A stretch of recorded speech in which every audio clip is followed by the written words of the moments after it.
አንድ ጠቢብ ሲናገር እንደዚህ አለ፣ መኖር የምንጀምረው የምንሞትለት ዓላማ ሲኖረን ብቻ ነው። ሰው መሆን ማለት በባዶነት ውስጥ ትርጉምን መፈለግ ነው። ዴል ካርኔጊ። ጠብታ ማር። ብዙዎች ዘንድ የዴል ካርኔጊ ጠብታ ማር መጽሐፍ ከሰዎች ጋር መግባቢያ ጥበብ ተደርጎ ብቻ ይወሰዳል። ነገር ግን በመጽሐፉ ከዛ ያለፈ ጥልቅ ምስጢርም አለው። መጽሐፉ ስለ ውጫዊ ብልሃት ሳይሆን ስለ ውስጣዊ ለውጥ፣ ስለ ዓላማ ጽናት፣ በሕይወት ማዕበል ውስጥ ጠንካራ ሆኖ ስለ መቆየት ያስረዳል። ዛሬ የምንመረምረው ሰዎችን እንዴት እንደምናሸንፍ ሳይሆን በዓላማ ጸንተን ራሳችንን እንዴት እንደምናሸንፍ ነው። መጽሐፉን ከተገበርነው ሕይወትን የሚቀይር ሰነፍ ማንነትን የሚያስተው ከተኛንበት የሚያነቃ ወደ ላቀ የሕይወት ምዕራፍ የሚያሻግረን ነው። አብራችሁን ቆዩ። እባካችሁ ሰብስክራይብ በማድረግ የደውል ምልክቷንም በመንካት አበረታቱኝ።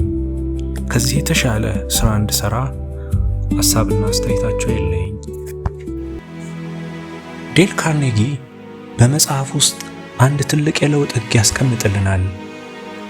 አብዛኛው ሰው በዙሪያው ያለው ዓለም ወይም ሁኔታ እንዲቀየርለት ይፈልጋል። ራሱን ለመቀየር ግን ይፈራል። ነገር ግን እውነተኛው ለውጥ የሚጀምረው ከውጪ ሳይሆን ከውስጥ ከሚመነጭ ከማንነታችን ነው። በታይታ፣ በኩራት፣ በሰዎች ግፊት የሚመጣ ለውጥ ጊዜያዊና የሚጠፋ ነው። ዘላቂው ለውጥ ልክ እንደ ጠብታ ከውስጣችን የሚመነጭ ነው። ራስን ለመቀየር ስትወስን፣ ዓላማህን በትዕግሥት ስትኖር፣ በዙሪያ ያሉ እንቅፋቶች ሁሉ በአንተ ጥንካሬ ፊት ይንበረከካሉ።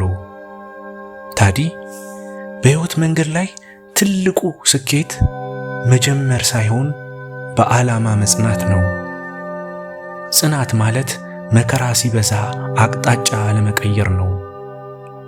መጽሐፉ የሚያስተምረን ትልቁ ቁም ነገር የሰው ልጅ ትልቁ ኃይሉ በዓላማው ላይ ባለው እምነት ነው። ባለጠጋ ብትሆን፣ በጣም የተማርክ ብትሆን፣ ፈጣንና ተግባቢ ብትሆን፣ ብዙ ዕድልና አማራጭ ያለው ሰው ብትሆን፣ በሕይወት ዓላማ ላይ እምነትና ጽናት ከሌለ ሁሉም ነገር በዜሮ ይባዛል። መጽሐፉ ጥበብን ስለመጠቀምም ያወራል። ከመጠን ያለፈ ጥንካሬ ወደ እምቢተኝነት፣ ከመጠን ያለፈ ልስላሴም ወደ ስንፍና ይቀየራሉ። ጥበብን በአግባቡ ስትጠቀም የት ቦታ መታገል እንዳለብህ፣ የት ቦታ ላይ ማለፍ እንዳለብህ፣ ዝምታም ንግግርን በየቦታቸው ሲሆኑ ነው ጥበብ ይላል። በመተኛ ሰዓት አይሰራም፣ በሥራም ሰዓት አይተኛምና። ዴል ካርኔጊ በመጽሐፉ በስተመጨረሻ የሚነግረን አንድ ትልቅ ምስጢር አለ። እርሱም በቃ በፍጹም ዓለምን መለወጥ አትችልም። በአንተ ቁጥጥር ስር ያለው ብቸኛው ግዛት የራስ ማንነት ብቻ ነው። ዛሬ ላይ ቆመ ሕይወትህን ጠይቅ። በሕይወት ውስጥ የምትከተለው የጸና ዓላማ አለህ? የመኖሬ ትርጉም ነው የምትለው ሕይወትስ አለክ? ወይስ በንፋስ እንደሚነዳ ቅጠል በነፈሰበት ያጅነ? ዓላማህን እወቅ። በውስጥ ዓላማህን ፍጠር እና በያዝከው ዓላማ ላይ እንደ ዓለት የጸና ሁን። አስታውስ፣ መኖር የምትጀምረው የምትሞትለት ዓላማ ሲኖር ብቻ ነው። ያኔ የሕይወት ትርጉም ይገባናል።